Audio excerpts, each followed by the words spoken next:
What's up? And welcome to the I Tried to Be Straight podcast with Nate and Susie. And we're back with another really special episode. We have a couple pastors coming in to talk about their journey, and I got the pleasure of going to their church and experiencing it, and it was a really incredible time for me, and I kind of felt God's presence there when I hadn't in a while, and I thought they'd be kind of the perfect guest for this podcast. Yeah, in this episode, we get into celibacy, into being gay in the church, reconstruction and deconstruction. And I don't know, I think it was just a really meaningful conversation. I know it spoke to my heart. It really just touched on some stuff that I'm going through right now, wrestling through my faith. And so, yeah, it's a good listen. It's a pretty good listen, if we do say so ourselves. And you did say so yourself. I did say so myself. And I love the confidence that you have and that I have and that we both have. So, well, we hope that you enjoy this conversation as much as we did. It's going to be a fun one. Well, good. Well, I did want to say thank you for being here and wanted to introduce you and get into your story. And we don't have that much time, so I figured we just come in hot and get into the good stuff. So if you would introduce yourselves and start to tell us why you're here. Except that I invited you and I'm really, really happy you're here. That's the main reason. Well, and we like you. Thank you. Thank you. You don't just have to say that. Yeah, no. I mean it so far. No, nothing too crazy yet that you've seen. That's no red flags. No, not at all. Okay. No, you're freaking awesome. Same. So basically, I am the lead pastor at LOP Community, Live on Purpose Community, and my wife is the worship pastor at our church, and Chelsea And Erin. Chelsea and Erin. And our story is started the church, started LOP in my garage. Definitely didn't want to. Fought it all very strongly. No, God, I'm not starting a church. First off, I've been closeted in ministry for 14 plus years. I'm gay, and so you want me to start a church and just be by myself for the rest of my life? And I'm like, I don't want that. I don't want to do ministry. I'm just gonna go teach, or something like that, right?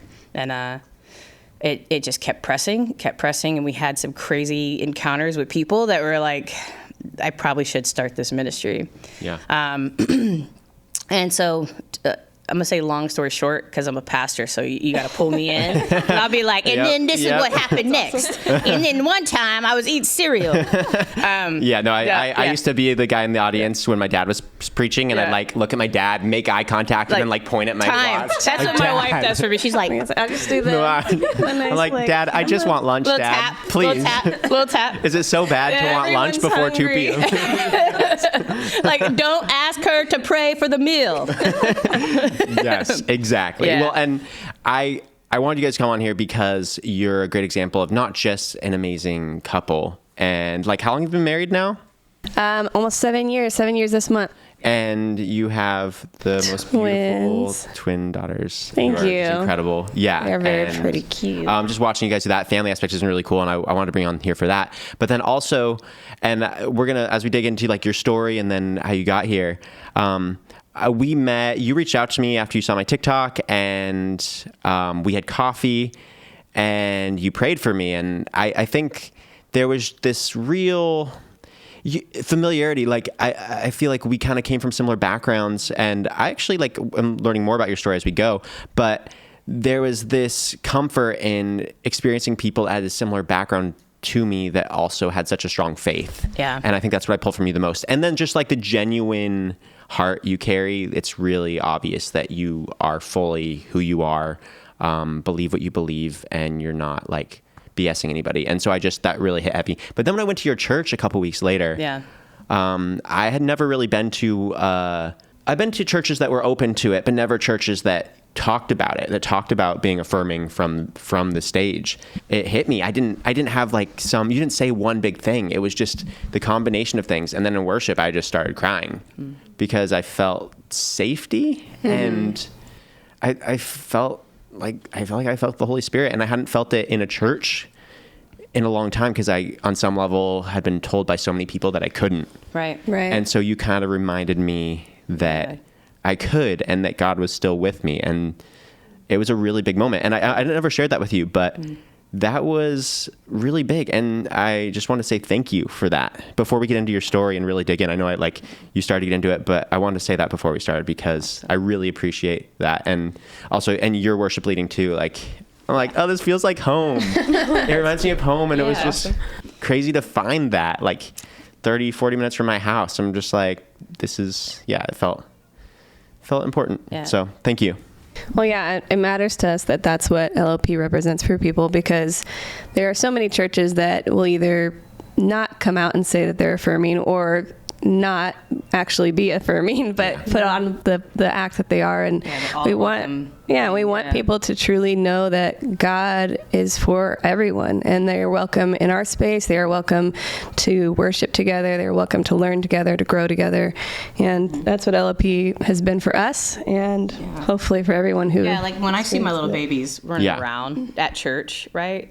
After church, they're kind of all over the place. They're just going all over. We're just what are you doing? But there's moments where I stand back, I'm like, this is the Holy Spirit in ways of no, you can have a family, you can pursue ministry, you can do things for the kingdom of God, and you are a part of it. And seeing my kids at church and them not even having all the church hurt complications that we did, it's a gift. And to hear your story, right? For you to come, I knew when we sat and had coffee, I was like, I'm going to be in this cat's life. We're going to I don't know how it's going to happen. I'm going to get him husbanded up. I don't know. Hey, I don't know. I'm working on it. But I'm doing all that stuff. But for me, it's I wanted that for you. When we first met, I wanted you to come and see that there's still more. Yeah. Yeah. So. Yeah, I think you kind of knew what I needed. And you were there when I needed it, and it was really good. Yeah. And still is good. And you're here today. I think you were some of the first people I thought of when I wanted to start this podcast. I was thinking I don't think people fully know that there's stuff like your church out there, That's true. And I think they should know that, But sorry, you were getting into everything, and then I kind of swayed that direction because I wanted to get that in there first. So I'm sorry. It's okay. I'm an Enneagram 7. So you go with the flow. With the flow. I don't know where I was going before, but we can try to figure out where it was. I could tap in. I wanted to hype you up before you went. Basically, we knew that. At some point, it was okay, no, let's do it. So went in my garage, cleaned the whole thing out, painted it, put up a mini screen, and I was gifted. God gifted me in so many ways with a wonderful worship leader to be the person I was going to spend my life with. In a lot of ways, ministry is not the same without my wife. I am so gifted and blessed by her ability to move in worship. And no matter what we've gone through, deconstruction, Chelsea would grab the guitar and just start playing in our house, just play and just start singing over our home. And I'm like, that has been a consistent gift. So for you bringing that up is yes, I know that is who she is and what she does. And she does it from a pure heart. Because I know that it can get kind of messy with deconstructing and all that kind of stuff. I don't even want to listen to this anymore. I don't want to, why are they raising their hands? And we're at a place where whatever you feel that makes you feel connected, that's true. Yeah. That's real. Yeah. That's good. And we don't have to rip apart everything. We can actually sit in the unknown and respond to what the Spirit's doing in us. And sometimes it's sitting and being silent. Sometimes it might be standing up. Sometimes it might be crying. Sometimes it might be fist in the air, what are you, where were you? It might be all those emotions, all those feelings. And so for me, I hope and I believe it to be true that the Spirit's doing something right now amongst progressive Christian community saying, hey, rip apart things all you want, but at some point you have to rebuild. Yeah. Pastors, we're good at selling stuff. So if you don't want to be a pastor anymore, then just dip and go sell some cars, Yeah. If you don't want to be in ministry, if you don't like the church and you don't want to be a part of it, then go do something else. It's cool. But if you're a pastor, then take care of what you're called to, Yeah. That's huge. So that's kind of where we're at, as a church. So 8 years ago, we started LOP. Yeah. I do have a question. Yeah. From the pulpit, it seems like if there's any people group that is probably the most criticized, it would be the LGBTQ community. So it's you come into Sunday church and it's no sin can keep you apart from God. Mm. Right. However, if you are gay, we do have a class after this service for you. If you're gay, that's the one. We're gonna have a secret meeting, and no one's gonna know what it's about. We're laying hands on you after You're the gonna service. love it. Right. It's gonna be so fun. It's gonna be so fun. So I'm curious, having grown up in ministry, having heard that message, what kept you coming back to church? What keeps your love for God alive? What has kept you in the game? Yeah. Yeah, I kind of want to dig into your stories a little bit. Can we get a brief intro to your stories and then what you guys are doing and then go into that question? Is that all right? Yeah. Okay. Quickie. I'll start. I grew up with evangelical parents, very much always went to church every Sunday. We were there. I was always hanging on my dad's arm, can we leave now? Because he was involved in sound and did that kind of stuff. And so we were always the ones hanging out and, being there for the entire day. But yeah, when I decided that this was something that was really important to me, that I was going to pursue, it was this big tug of war, because I knew that they wouldn't be accepting. I knew that they were going to turn their backs on me. And I had to know for sure that this was okay with God first. And so it was this whole deconstruction of this is what I was taught. I was taught that God was loving. I was taught that God was merciful. I was taught that God died for us and sacrificed himself for us. And at the same time, I was taught that God was just and there had to be a payment and I had to accept him and I had to live a certain way. And so I was okay, where does this all make sense?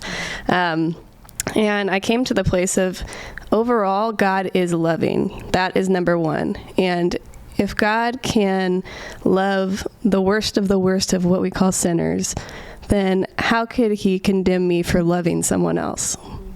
And I had to wrestle with that for a while. But when I came to that place, I knew that God he was good and that he was okay with me. And my parents reacted the way I expected, but I never took it as God was shunning me. God was never turning his back on me. God was never saying, no, you need to fix this before you can be in my presence. He was always there next to me. So that kept me in the church, kept me with him. Yeah. And you two had met each other at that point. Were you together when you started that journey? Erin and I were best friends for a long time, and we started talking about what we thought about the experience of LGBTQ people, and if that was something that God could accept. And I'll throw in there, at the time when we talked about those things, I was healed. Yeah.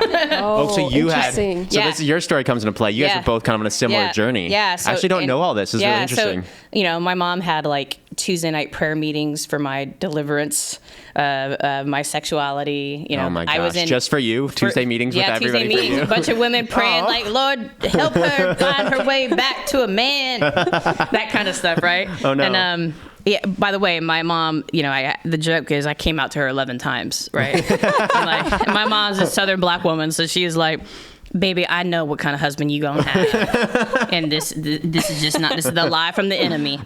Yes. You met my mom. So. Yeah. Well, now she leads the choir at your church. Yes. Which spoiler alert. Right. So the story ends well. Who feel like my parents will never adapt? Maybe they won't. Maybe they won't. That might be the case, but there might be a chance where your parents come to a encounter with the living God that says your kid is fine, and so that my mom is that story. And so her and I would have these conversations, and I was trying to I was dressed. I had heels that matched my nails. I was doing everything. I was going on these dates with dudes, and I'd be like, nice. I'll open the door for you. No, you open the door. Okay, fine. You open the door. The waiter would come. I'd be like, he would so and so and so. And it's just after a while, it just got so weird. I was like, this is just not me. I'm trying. This ain't me. And then we got close, deeply close. And something changed and shifted to where she walked into a room and I would just be like, Yep. And the running joke is that my mom was our Cupid, right? On accident. She's like, baby, you need to know something. I said, what, Mom? Chelsea, she got a thing for you. And you need to be careful. And at the time, my mom thought I was, her prayer nights worked. Yeah. And so I was and nothing was happening. Yeah. We were just deeply close, right? And I remember walking away thinking, I got a chance with Chelsea. You know, Dang, right? You know, and She's a babe. forward, She's a babe. She's bad. She's bad. She's bad. Yeah, I got a good one. She can sing too. Oh, dang. She can sing. She's Shoot. pretty. She's fun and smart and firecracker. She's. Don't get it twisted. She's a little bit of a firecracker. You know. I believe it. I believe it. will. I mean, you both are. Yeah, You both a are. little bit. Yeah. So yeah, we got to a point where we were like, no, this is more. We love each other in a different type of way. It's not just Wow. platonic. Like, this is deep. And so then we went to another conversation of how in the world could we ever be? And that was the most heartbreaking, right? Years of just saying we'll never be. Right. We were serving a ministry at a non-affirming church together. Wow. And we came to the realization that we have no future. We have to there's no point in pursuing this. We need to move forward. And so we tried to just not be together for a long time, and it wasn't working. Yeah. But it was heartbreaking. It was like having a sad breakup over and over and over again. And still loving our call, and both of us knew, like, we're called to this, but we couldn't reconcile. How can we be called and still be something that could ever be? So we just was heartbreak, you know? Wow. And so I wasn't even out when I started the church. I was closeted still. I just started the church as an affirming church because I thought, well, I've never seen a pastor lead a church that was queer. Yeah. So I'm like, Same. I'm just not going to do that. Yeah. You know? And then flash forward, the Orlando shootings happened, the Pulse shootings, and I thought, there's no way that I could continue being in the closet when other people knew to see someone like me. Yeah. Yeah. You know, someone's life depends on that, Yeah. right? And so then I came out to LOP. Nobody left. They're all like, we're supportive. And then a few months later, I proposed. Whoa. Yeah, That's crazy. That's wild. that was our story. And what was your process in that last chunk of time right before she proposed? Had you like gotten there as well, or were you taking a little bit longer? I was fully once she came out to LOP, I was we had already decided, like, we know that God's okay with this, but we know our people, like, outside of this church are not okay with this. Yeah. And so there's something, like, we are still sacrificing something if we pursue this.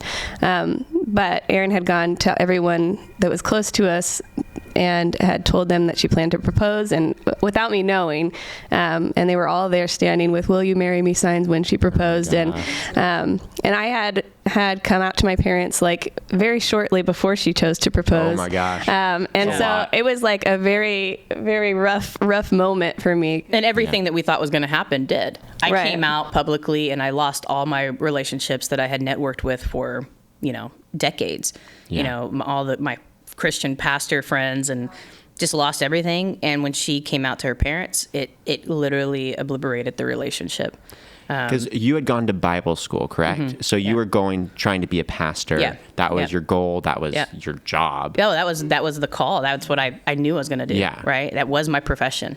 My profession in some way, I would guess. So And so, like, you weren't just risking everything. those, like, relationships. You were like, these are job connections. in a Right. way. Right. This is your livelihood. Yeah. Yeah. And you're like trying to start a family. Yeah, and you're because I was thinking like about all speaking this. at camps, and Yeah. I was like, I was known as, like, anointed, gifted speaker, and then all of a sudden I turned into becoming, when I came out, like, cult leader, Yeah. manipulator, like all the things that I was prior had to be dismantled some way. So it had to be, going back to your thing, the one sin of me being gay, right? If we want to constitute that as the sin, that altered everything. The perception of who I was changed just when I said that I'm gay.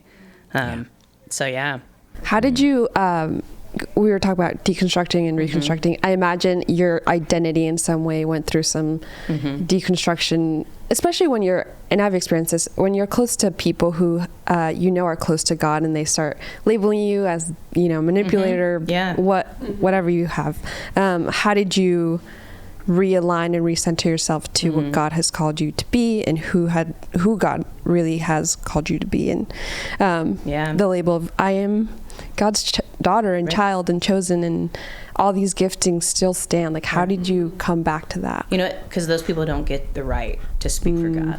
Yeah. They don't get that right, and they don't get it for your life. They don't get it for our lives. They don't get the megaphone, because the Spirit of God speaks profoundly profoundly to your heart. And there is nothing that any of those people could ever say that would make me feel like I am not a child of God. Could they say things and make me question if I'm doing the right thing? Sure. There were moments where I was like, is this right? Is this okay? But at night when I'd be by myself and I'd be weeping and I'd be like, God, be with me. God was with me. And so people don't get the right to speak on behalf of the living God who speaks to each one of us and calls us all by name. So going to school and getting my doctorate in ministry, I'm sitting amongst people now who understand that the Bible is not the end all say all. It is a part of the story. And so when you look at it as a part of the story, then you also have to recognize you are part of that story too. And so if you are part of that story, then guess what? You get to be a contributing factor of that story. And so it's not letting people say to you, oh, this is how it has to be. It's saying, no, the Spirit of God has spoken to me. And I have heard the voice of God. Affirm us, affirm my marriage, affirm our church. And when you have moments where, and you know this, anyone who has been LGBTQ, queer, and in the church, there has been a come to God moment where you're begging God to take this away from you, right? Yeah. You're literally on your knees, you're weeping, you're crying, you're parked in a parking lot somewhere crying, you're sitting somewhere by yourself and you're saying, I don't want this. I don't want this. And you're speaking to something because you believe in something you're speaking to. Yeah. And we've all been there. And then when it doesn't go away, we're told then, well, you didn't pray hard enough, or you didn't surrender enough, or you weren't obedient enough. And I'm thinking, who has the right to say any of that in regards to your faith journey? You were speaking to someone, you believed in something. Just know, and whoever it is that might be still doing that, the Spirit of God heard you and said, baby, I ain't, there is nothing wrong. So this isn't going to change. This is who you are, and I've crafted you and made you. That's so good. I was listening to this message over the weekend, just preparing for this interview and conversation. And one of the things that I heard this pastor say is that our sexual orientation can be manipulated through deep wounds of trauma. And I was thinking back to my own past, and I was like, I did that work. Like, I went through deliverance, I went through therapy, and nothing changed it. And it's like you're beating your head up against the wall, and you're like, I just want to change so bad, and like, what else can I uncover? And I imagine people listening to this are probably doing that. They're like going through and they're like, well, I have a mom wound. I have a dad wound. And I'm trying to fix this, and I just can't seem to get past it. And so like, how do you reconcile that feeling of, man, it's like my fault. Like, I did something, my parents did something. And also like, then there's the flip side of people who grow up in very healthy households with perfectly loving parents, and nothing has happened to them, no sexual trauma, and they're like, I still have these same-sex attractions. Could you speak to that? Because I heard those messages, and it was very discouraging, to say the least. Well, I was just from just kind of like being vulnerable about it. Like, I have a history of abuse. Childhood abuse. And so right away during the time when I was trying to they were trying to send me to Exodus and all these other things, and like all these like private counseling sessions. And because of that, they were pointing to me and saying, that's why you feel this way. And I associated my sexuality with my abuse. Wow. And that is so harmful and so toxic. And that is so wrong of anyone in the church to take something that happened to you that you had no control over, and then put that same thing in your lap as if now you have to make a decision. Like, now you have to have control over something that happened to you that you didn't have control over. Yeah. So it's so psychologically harmful. It's so toxic in ways of not life-giving, right? And so to speak to that, to say, what has happened to you does not define who you are internally. It can define how you move throughout life. It can have an impact on how you perceive life, but it doesn't change or doesn't alter you standing at a grocery aisle and you're looking at a magazine and you ain't looking at the man in the magazine, you looking over here at the female in the magazine next to you. That didn't change that. And so for a long time I had to dismantle, I had to break that off of myself and say, you know what? I am not going to allow what happened to me in my childhood be what defines my love and goodness that I have right now. Yeah. That is somehow, some way, that's why I'm married to Chelsea. Give me a break. Like, this woman is great. And God is good and has showed up. And so you're trying to tell me that everything that happened to me now is why I'm doing this? Well, this is the most fruitful, loving thing I've experienced. And so when we look at that, you have to say, no, I'm going to dismantle that, because it's not fair for you to attach those things from my past trauma and make it as though I'm actively pursuing that same trauma. That's psychologically wrong. Yeah. It's jacked up in many ways, and unfortunately, the church has used that. Evangelical churches have used it as a tool to manipulate and control. Yeah. And that is another form of abuse. Yeah, and I've seen that. I think Christians have a hard time fully coming against people being gay and being free when they think it's just something that is there when we're born, or like when it's not a choice, when it's not something that happened because of abuse, that we were just like this and we don't know how. Like, however you want to say it happened, whether you say we're born this way or some sort of, like it's something in the water, I don't know, whatever you want to say. There's so many of us that don't have stories of abuse. Like, I've had some traumatic moments, but like everyone in my family has kind of gone through the similar journey. Yeah. And we all have they're all straight except for me, right? And so there's so many stories where it doesn't line up with that. Right. And psychologists, like any psychologist with a degree, will say it doesn't line up. You can't say a mathematical, this person was abused, they're gay. This person abused, they're gay. Because it just doesn't line up. There's millions of people that were abused that are very much not gay. That aren't. Right. And then just to speak to you, like you having that, not having that experience proves that we're sitting here right now, and it's not, your experience as a child isn't going to change, isn't going to make you gay. No. I think Christians need to put, not all Christians, but a lot of Christians need to put that on there to not feel as bad about condemning gay people. Right. I think it makes it more comfortable to condemn gay people when you're like, well, this is just something that happened to you that we can fix. And I also think it makes conversion therapy more palatable, because you're like, well, this happened to you through some issue. Yeah, and so you need healing. Yeah. Yeah. Even though conversion therapy has been debunked 1,000 times over and just been seen as so problematic. Almost everybody agrees. Right. But the reason we did conversion therapy is because of the belief that this happened through some sort of trauma. And we've debunked conversion therapy, but people are still like, well, this was your trauma. Yeah, and right now someone might be listening and be like, see, I knew it. See, she just said that she was sexually abused, and so that's why she's gay. Yeah. I mean, you can't change people's perspectives. You can only change how they encounter you. Yeah. And so sit with me. Have a conversation, Because we're all different. We all have different stories. Right. And how messed up is that to have you tell your story and them say who you love is because of that thing that happened by that, to you. Because then it automatically makes our love not pure and holy and good. Yeah. And it sure enough is. Yeah. I see it. I see it. Yeah. I mean, you two are healthier than most of the heterosexual couples I've seen, as far as I can tell. Like, you guys just have such a natural connection, and your kids are beautiful and happy, so happy. I'm like, has anyone that's saying all that, have they hung around a couple like you, or just people like us? Like, a lot of them have not ever actually dined with us or hung out with us. Yeah. It changes things. Yeah.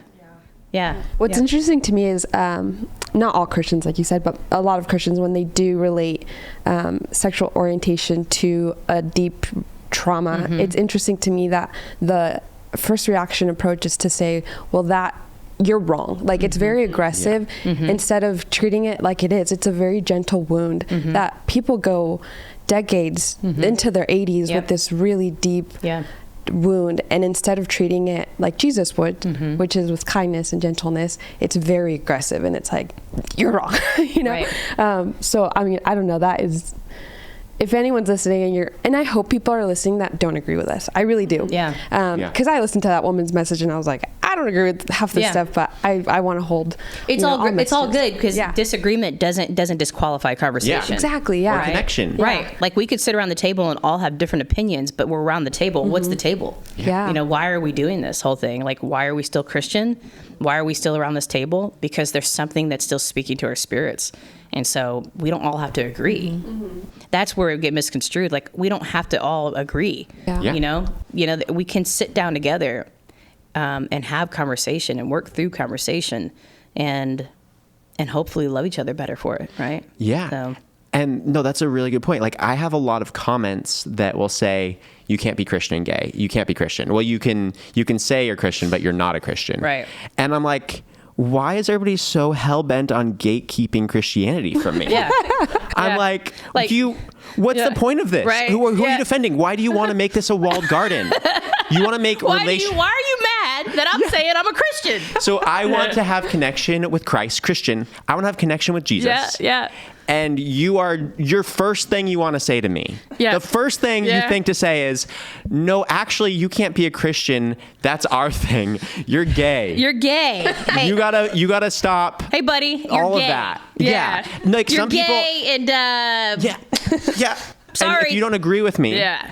you cannot connect with Christ. Right. Even though in my heart, I believe Christ wants to have connection with me, even if I am gay, even if I'm with a man, I'm Yep. married to a man, trying to live the right way, trying Right. to be monogamous and follow those rules, but I'm with a man, I believe I'm okay. Yeah. If I'm wrong, do you think Jesus' first mission is for you to come down to me and be like, bro, Yeah. actually, Christ, no, he's not. He doesn't want that. He wants you to Yeah. get away. Get away. keyboard. Shoo. Well, I'm about to let him know Okay, you can ain't find a out. Christian. You can find out. You think you're a Christian? Cute. You think you're a Christian? Cute. Yeah. And the condescending tone. Like, Yeah. you can hear it in a Yeah. in a text Yeah. message or in a chat. It's like, actually, no, you can't be a Christian. It's like, what? Yeah. I get you have a different opinion, but where's the love in that? Even if I was wrong, and for all my people that, like, all the people in this with us that like feel that heavily, and I think I've gotten enough comments where I'm just like good at brushing it off. But for other people that are getting those comments, I'm Yeah. like, how harmful is that to an 18-year-old Yeah, who's it's like painful. in the middle of it, wants to keep their faith and their sexuality? Yeah. And you're What? you're trying to make them choose between Yeah. their sexuality and their faith, and you do not have to choose between Right. your faith and your sexuality, and it's so harmful. Yeah. It's so harmful. I think that's the biggest thing is that, like, God's main command, right? In the Bible, Jesus says, love God and love your neighbor as yourself. And when I hear the love your neighbor as yourself, do you want good things for yourself? Do you want to be married? Do you want to be in love? Do you want to have a family? And do you want those things for yourself? And if you do, to love someone else is to want those things for them as well. And I just have an issue with the fact that, like what you're saying is, most Christians will come at you and attack, like, no, you can't do this, no, you can't have that, no, this is wrong. But where is the love in that? Where do you come and say, I want to hear your story, I want to understand why you feel this way, I want to hear how you have experienced God, and believe that you have actually experienced God. Let me hear your testimony, because just because you're gay doesn't mean you don't have one. Seek first understanding. Right. Seek first Right. to listen. Like, that's what Jesus did. He came and hung out with people. He wasn't just trying to Jesus fix people. was hanging out with those who were pushed to the side. Yeah. Right? Jesus started out broke. He was poor growing up. The scriptures point to the fact that Jesus himself was marginalized. He was already a part of that system. And so, like, when you think about Jesus, if you want to know where the Spirit of God is, find the group of people that are often the most marginalized. Find the people who are the ones who are pushed out of the church, who are ostracized, who are Yep. told that they're no longer anointed, but maybe charismatic. Find those people, and that is where the Holy Spirit is with those people. Jesus is sitting with those people. So you say, like, when you brought up, like, how, being gay is the number one. Oh, well, because they have, like, decided that that's the next best thing to attack, right? And so, like, before it was like divorced people. If you're divorced, you can't serve. If you're a woman, you can't serve. If you're a person of color, it's segregation. So then now it's, well, if you're gay. And so we're at that place right now where Yeah. we're seeing the Spirit of God show up in Yeah. this vicinity. Like, even while we're talking, like I could feel the Spirit of God moving over the conversation, because God is with queer people currently who are saying, you know what? I've allowed you to take the church from me, but it was never yours to take from me. Yeah. Oof. I've allowed you to take fellowship away from me, but it was never yours. And worship and prayer, and I've allowed that, but it was never yours. And the Spirit of God is saying, you're right. It's like sitting in that car and you're like, God, take this from me. Like, no, baby, I'm not taking it from you. You're going to do something with it. You know? Yeah. Same with you. Right? Yeah. And it's funny because I think being within the evangelical church for so long, I was telling Nate, like, sometimes I feel like I'm in this like merry-go-round of like theological hell in my mind, where I'm like, everything I'm like, rebuttal, the rebuttal. And like to that, I guess people who are wondering, well, this is just, you know, your cross to carry. Like you should be celibate for the rest of your life. What you guys have to say to that one? Oh man. Yeah. I think that's like, I totally understand your what you're saying, because especially those of us who grew up in the church, we know the other argument. We know everything. I can come up with everything my dad would say to any argument I could give him, and I could quickly get it. So I think to those people, it's like you have to get beyond the rules. Just okay. So going back to the Bible again. You've got the Pharisees, right? You've got all of these people who were condemned in society because they went against what the Bible said, or not whatever the Bible was, the Torah at the time. And Jesus said, I don't care what that says. These people are okay to sit next to me, and I'm going to have dinner with them. And to love people is the number one thing that I think Jesus calls us to. Right. Anytime the Pharisees were quoting scripture from the Torah, right? Every time they did that with Jesus, Jesus was saying, basically, I'm going to do this because this person needs love. This person deserves love. So everything that we want to, through the lens of Jesus, we can find love is at the other end of that. And so people could take, you know, whether 6 clobber passages, 7, if you're really wanting to go there, and you could take them and you can just clobber people with those all day long. And then there's a whole plethora of book after book after book in this thing we call the Bible that we look at and say, okay, this is the journey, a progressive journey of people experiencing God. But when we look at Jesus, you know, healing people on Sabbath, that was unheard of. That was just not okay. But Jesus is like, what do you know, back away from me. I'm doing my Father's work, right? And so when we see Jesus show up, Jesus doesn't show up with rules and regulations. Jesus shows up with intention of the heart and the soul of the person. And so what I tell people all the time is, I'm not in the business of trying to change your mind. Right. Yeah. I will sit with you. I'll have coffee with you. I have pastors who want to sit with me who are not affirming. They just want to have conversation. And I'm the first person to put my hands out and say, can I pray for you? And they can put their hand in mine or not. It's not going to, you know, they can or they can't, right? They don't have to. Yeah. And so it's like, I am not trying to change your mind. The Spirit of God will change your mind. I am willing to be a part of this with you and sit with you as you come up with as many scripture arguments as you want. And I have been schooled in it. So at this point, people don't do that so much with me. Yeah. So, and I'm okay with that, because I don't need the scriptures to defend what we are. Yeah. This is one of the things that I always tell people, like the concept of I am with God. I am meditating on the Spirit of God. I am meditating on things of God. And so, like, you know what I am? I'm a tree next to the river.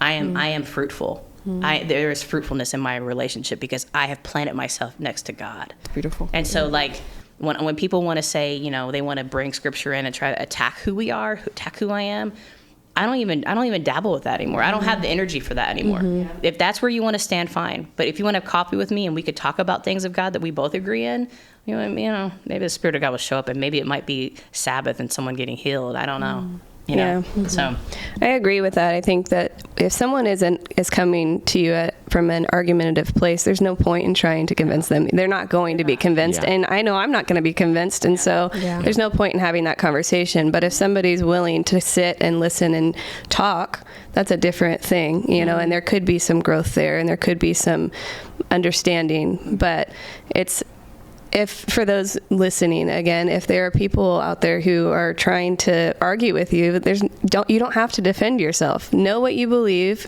and that's good to know why you think what you think, but you don't have to try and convince them because it's not going to work. There's no point. If they're arguing so deeply about this, there is no point of putting yourself in harm's way to try to keep the conversation moving forward. However, there are moments where it's like, what do you do with people that are deeply close to you? Like, how do you navigate that? Like, for example, family who decided they don't want to have conversation with you, right? Yeah. Unless they're talking about this. And I think Chelsea has done a really good job at navigating that with her family. On my end, my family came around the corner, you know. Yeah. Chelsea's hasn't necessarily done that. So like, there comes a point where you have to just put up a boundary and say, we're not going to keep going here. Right. So, and then also, like, I think it's good to listen to other people's opinions. I recommend that too, unless it puts you in a place where you are feeling defeated and hurt. Yeah. Then you need to back away a little bit and find a community that affirms you and that loves on you and pours into you and speaks into you and says, you could be a part of this. I think that's vital, especially for queer people, especially young queer people who are like, I loved the church and now I can't, I feel like I was kicked out of the thing that I really love and I miss playing the guitar and worship, or I miss those things, and you feel like you'll never have it. What could happen is bitterness and anger, and what you see happen then is just complete separation of God. And like, you don't want anything to do with the church. You don't want anything to do with God. And you're angry and you're pissed off. And it's so easy to be cynical. And then you get caught up in this whole, especially on social media, everybody and their mama has an opinion. And to the point where everyone's like quotes themselves on their posts. Like they put a picture of their quote that they think they came up with because, everyone's inventing cars nowadays. So they throw themselves out there with a quote with their name under it and they post it. And what we're dealing with, and if you don't mind, I'll speak to it. What we're dealing with is an ego-driven movement, a movement that is cynical, and that is not the Spirit of God. Yeah. And so, like, being cynical is a natural approach to humanity. We are easily negative. Like, we could complain very quickly. Yeah. It is actually the Spirit that moves in us that allows us the ability to think positive and to move in gratitude. Gratitude is healing. Being cynical is destructive. Yeah. And so, I think we're at a season right now where if you're a person who follows Jesus and you are a believer in Christ, be very careful with how you navigate your deconstruction. Because there are a lot of people out there that are ego-driven and they're posting themselves, quoting themselves, and it can be pretty destructive. So I speak to that saying that I've been a part of these networks. I'm a progressive pastor. And I'm not saying progressive Christianity is horrible. So no, I'm with you. I think that's what I thought was really cool about what you guys are doing. It's not like full of ego. It's not flashy. I think coming to your church, because I've been in a lot of mega churches, and like I think in general, churches gotten so aggressive and so flashy, and there's just so much. And I don't think like lights and a stage are, the worst thing in the world. It's just it just becomes the focal point in so many churches where it's so much about like keeping excellence and making everything perfect. Like I worked for So you're saying we have a hoopty church. That's what you're trying to say. Which it's cool. No. I'm just playing. No, I think like it reminded me, because I think with church, I'm always like, I like this. I support it. It's church. Right. But there's always some things where I'm like, it just feels like so performance-y. There's so much performance in it. And being behind the scenes, like working there or being a pastor's kid, you see all the performance. Yeah. And I feel like church was so much about community in the Bible. And I feel like most of the pastors in those churches that I worked for or went to, like, didn't know more than like a few people in the church. Yeah. Like they're speaking on stage and they have people underneath them who also kind of follow their model of just like talking to people in their little circles. Like they didn't have friends outside of their little like pastoral teams. Not really. Yeah. They'd like say hi and do their little like 10-minute like meeting. And like going to your church, it was very obvious that it was about community. Like you're actually hanging out with all the people. And I'm like, this actually reminds me of what the Bible church looked like, or the churches in the Bible when they're starting. Like it's about deep connection. And that's like a fundamental part of it. And I think in either aspect, whether like you're, in a big evangelical church, or whether like you're deconstructing, whatever, like I think all of us could just boil stuff more down to its roots and stop like fighting and getting aggressive and just like love the people around you, build something around you, build a safe place for the people around you. Like, we're not trying to start the next mega movement. Right. This podcast isn't trying to start like a movement. We're just trying to... The gay agenda. The gay agenda. This is the Gay Agenda podcast. Welcome. No, we're just trying to give community, and hopefully like online community, because this is, we can't be everywhere, vital, but super vital, important. And that's what I was speaking to about like this deconstructive concept, is that it will also isolate you. Yes. And please don't be isolated. Find community to have conversation with, right? Yeah. And like with LOP, like if I'm not there on a Sunday, it will run exactly the same way. Yeah. Because I will get up, to this day, I get up and I'll say, look, these are just some answers. They're not all the answers. We're a church trying to wrestle with what is, what isn't, doubt, wonders, questions. But really, at the end of the day, it's community doing it together. Yeah. And that's really the importance of church and fellowship, right? Is just doing something together, Yeah. And going back to that, Susie, like people can't take that from you. They can't say you are not able to be a part of. They don't have the right. Well, could you speak to that sense, the aspect of reconstruction? Because like you said, I totally agree with you. I think I have a lot of friends who've deconstructed and they just want nothing to do with the church at this point. And part of me is just like, man, but like you still hold such a spiritual belief, and like I know that God is moving in your life and has moved in your life, and part of me, of course, because I do love Jesus, I'm a Christian, I'm just like, I just want you to be in relationship with God, who loves you and wants the best things for you. However, there's a lot of hurt, and so what do you say to a Christian who is reconstructing? How do they do that? What are the first steps in a safe way? I don't know. Well, I think validate the hurt. It's valid. The hurt is valid. It's real. That's good. And sometimes we have to sit in it. And sometimes we have to like be pissed off and angry, and sometimes we have to cry. Sometimes those things have to happen.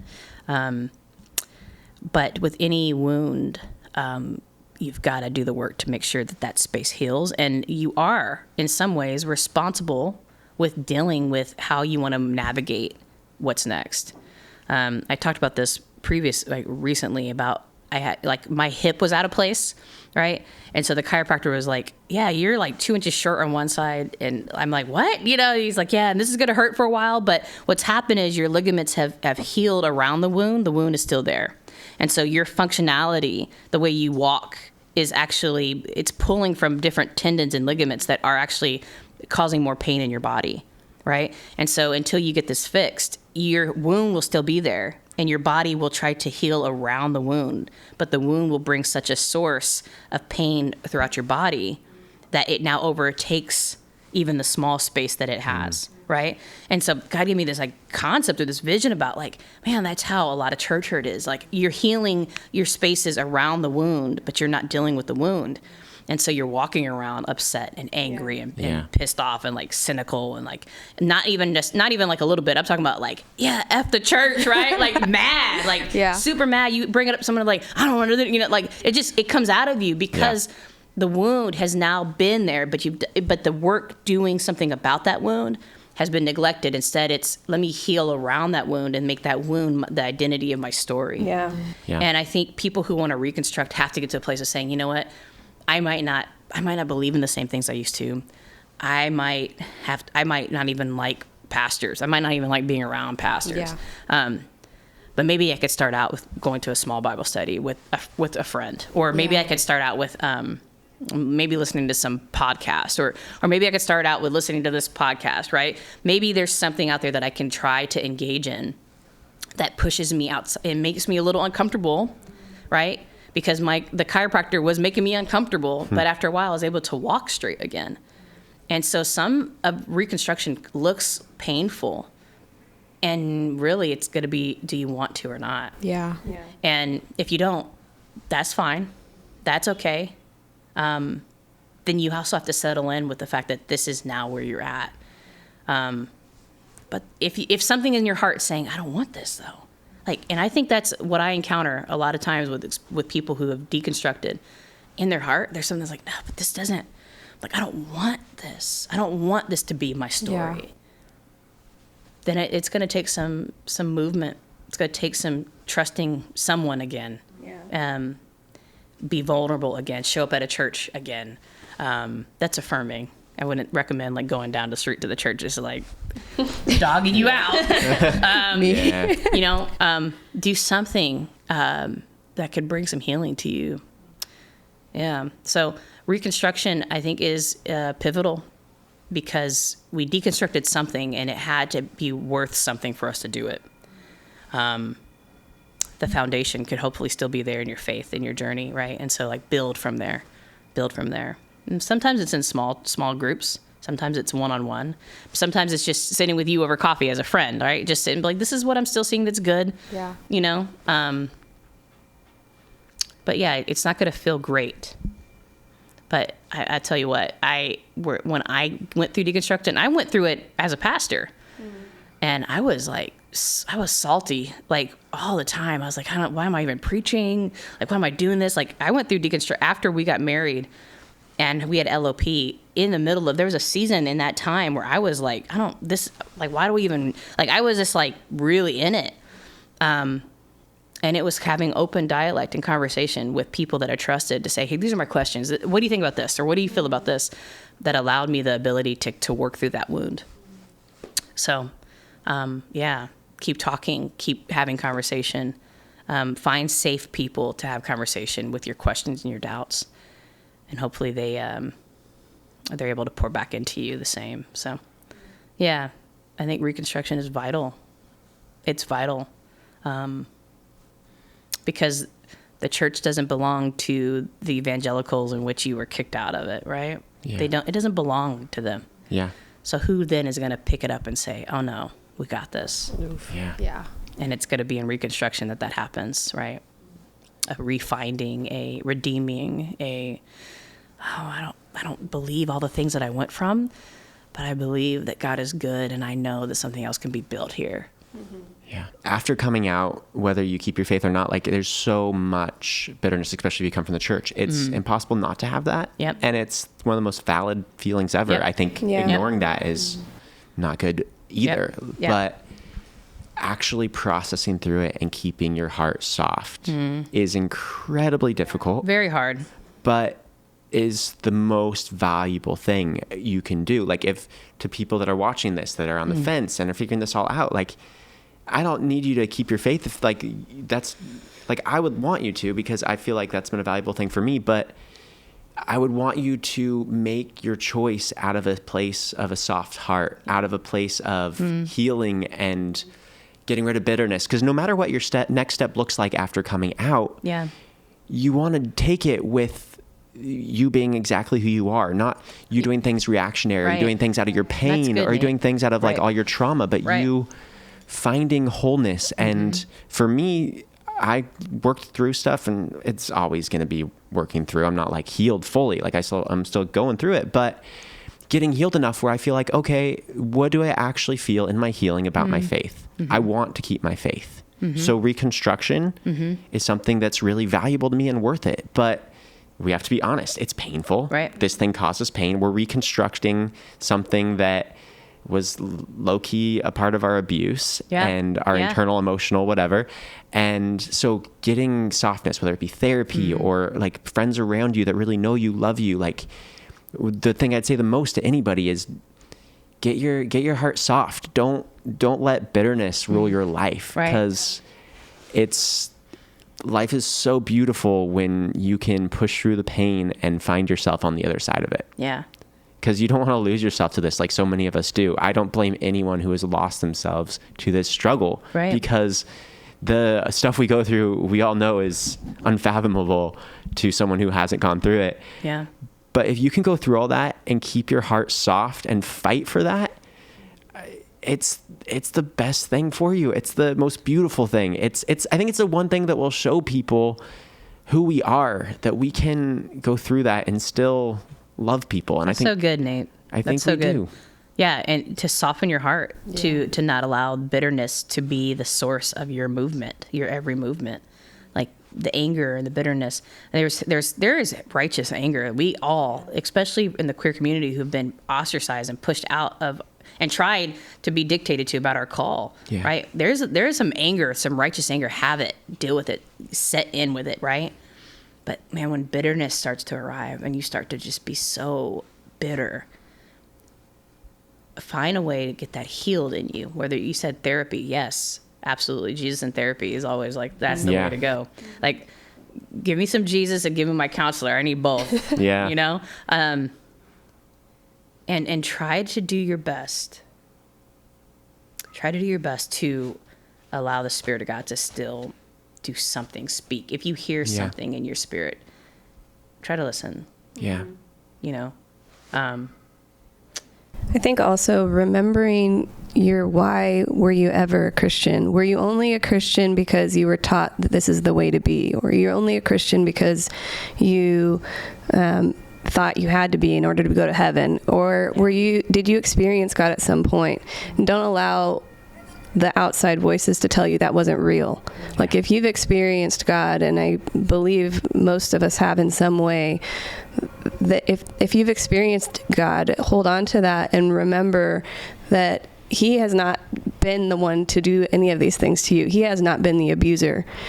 God is good in all of it, and He is still with you, and you can come back to Him with your doubts and with your questions, and without doubt there is no faith. So come and ask those questions of Him and search for those things, because He's not intimidated by that, you know? And God's not intimidated if you call God a her either, right? Him, her, they, however you see the Spirit of God.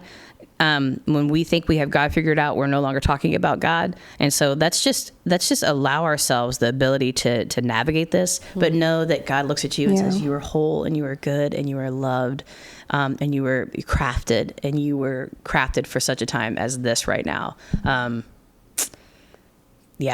I think I love your heart, Nate. And I love that you're fighting. Like, when someone says, you can't be a Christian, you're gay, you're like, oh, well, I am one. So I don't know how it's like weird. Yeah. Well, that's interesting, because I am one. So, but like, I love that you are at a place where you're like, I don't want to become so hardened that I can't still see the goodness of some of the stuff that I deeply relate to. Right. Yeah. And I think I feel the same. Like, there are moments where I just like am weeping, just like, God, like, I do something through me, in me, how it ever needs to happen, to where young people specifically encounter your goodness again. Yeah. Because God is good. There is goodness in being in the presence of God, and recognizing that it still is there. You know. Yeah. I'm all about Jesus, and I am so grateful that I get to know God from a lens that is not of destruction and of condemnation.